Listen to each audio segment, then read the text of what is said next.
हाउरनी वाव 누가 시제 소스 Kharga चानबा ready हो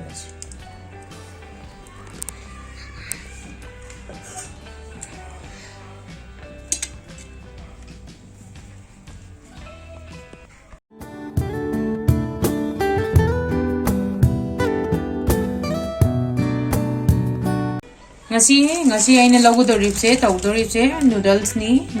noodles semgadorib bani vegetable noodles oina tawgani si dum akoi gi manipur da dukan da dum phangbani yam laina hauja hawni ado ai di si loina bakti tawra ta pham tong logge ngasi aham badaina tawdoi se sing gilas ani da sigi aina tangkhai gi sigi packet sigi tangkhai si mu quantity adum na chang adum gi matung ina requirement matung ina lobiu aina ngasi logjero do se sigi logge ngasi noodles hawbase angang na su yamna nungthin da gumba moina saklama pam gumba adu matam da yamna demand lei si lawre tangkhai aina sida lawri ba ising se gilas ani gi ising ni sida koina comment to gede ba si se dum hapsala su yare thude ke su yare aduga no maina ko laga tawraga su aduga yamna mari yamna sangba pamdraga na sida dum thude pi ge su yani मेरी खर सांगा लगा तो तौर गुरे तक चली अगर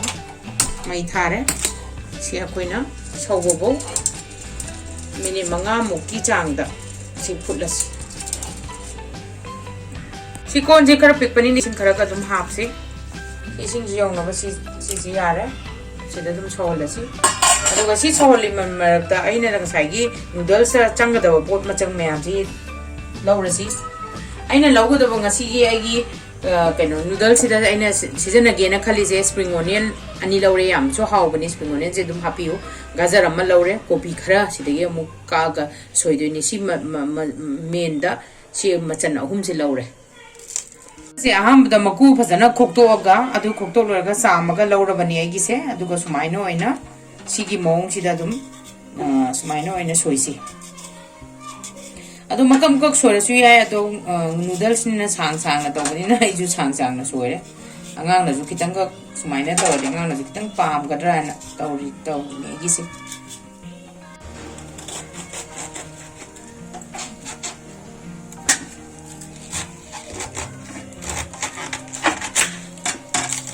कोबी जी मचे रम क थाक्से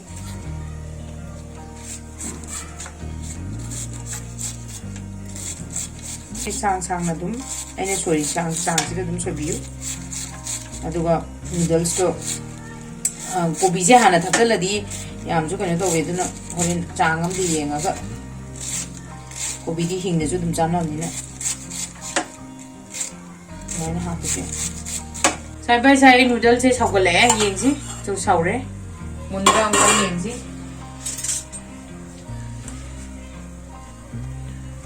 अकोइना काउरोइदबदि नूडल्स यामना मुंद्रिंगाइ दने लौथोकदबने यामना मुनग्रदि कनो तौस नपसलकनी दुगा इसिंग साबजे अइंगबदा तौदने खितंग वाले सिजे ngатang तौबिसे मुंगलौरजे होइ तेलो सांबिसे सांग सांगना दुम थोइसि माजि इजाम का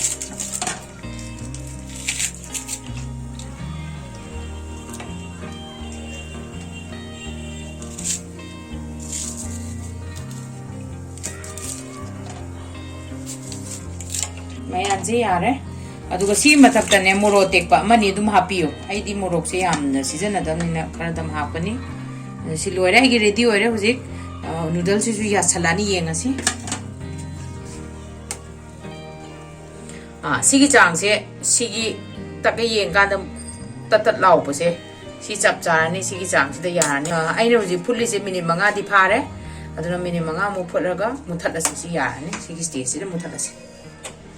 से लोरे हुजिक नूडल्स से आई अंतंग एक्स्ट्रा लॉकथोक से मिसिंग साब से अखोई गे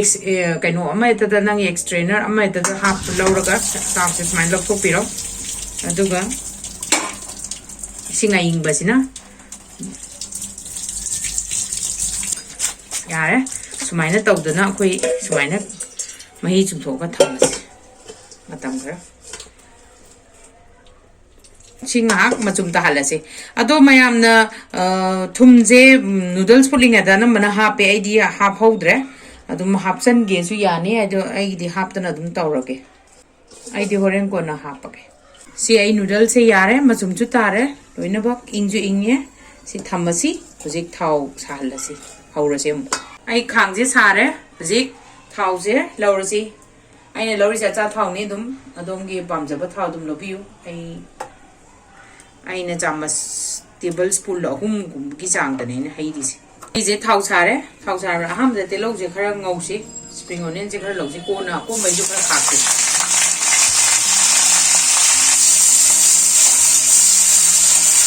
अखोई पोट ngौगदबसे वेजिटेबल जे यामना मुनबैसु दरकार ओइदे अदुना अखोई सिंजु चाबु मने गाजर जिजु दुम हापतलसी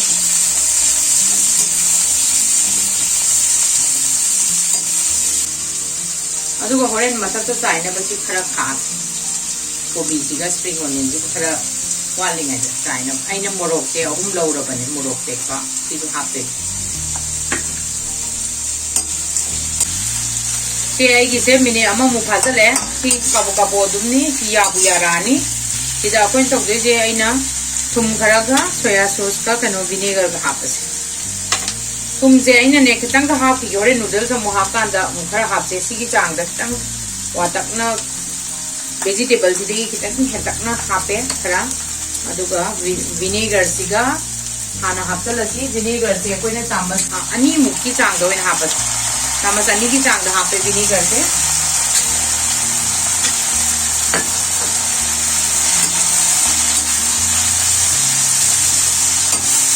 अदुगा ngसाई आइगी मोरोक टेकपसे दुम अथि हापतंगसी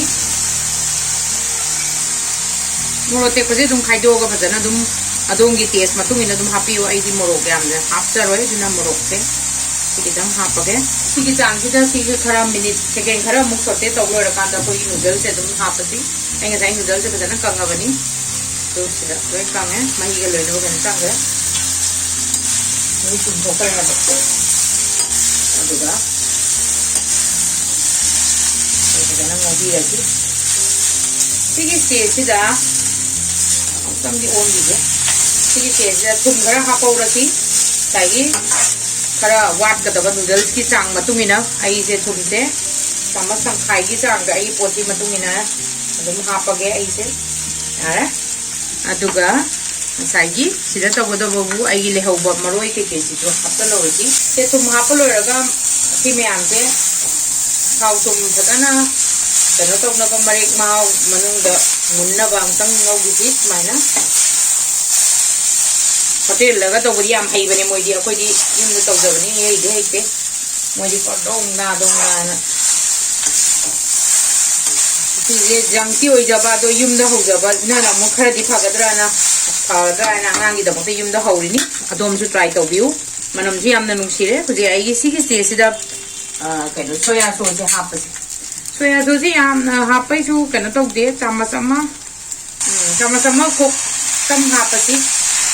याम हापगा जिमके टेस्ट तो पुरम तखनी अदुगा नूडल्स से जो ऑलमोस्ट ओइसन ग्रबनी नसाइन मुन ग्रबनी हमर बाहर रोदगी तो अदुना सिजे थाव तुम तम नवस माइना ओपी रते एवरीवेयर द साइगी पोट सिंचे लोनब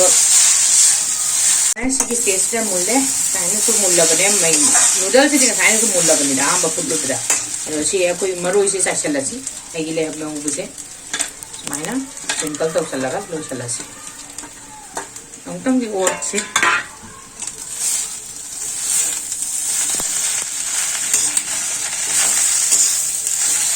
सिने युमदे जो हावरे फमबोंग जो सारे आंगांगजु एन्जॉय तौबरनी अदना हावरनी यारे डन याम थुना सिगी रेसिपी जे याम थुना 10 मिनिट्स दा हौबा याबा युमदा अरेबा पोट खरा इंग्रेडिएंट अमनि खतंगने चांगिसे ट्राई तौबियु मयाम आइगी वीडियो से पाम्बीरदी लाइक शेयर अमसु कमेंट तौबियु थैंक यू फॉर वाचिंग जिक लोरे सब तौर से चार से फमबोंग साए